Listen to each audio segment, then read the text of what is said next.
Hello everyone, చేపల పులుసు టేస్టీగా సూపర్గా రావాలంటే సందికాల మీద మసాలా నూరుకొని కట్టెల పొయ్యి మీద వండుకొని తింటే ఉంటుంది.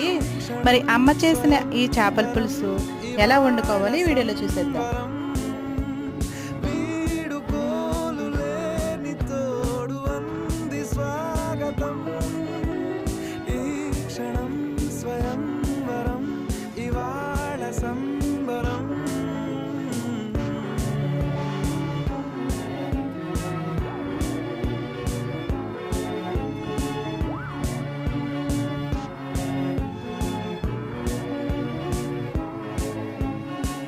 ఇవాళ నింగిలోని తారా తళుక్కు మంది ఎదురుగారా, వయస్సు తీరికుండదారా, హాయ్ హాయ్ హాయ్ సొగస్సు పంచుతున్న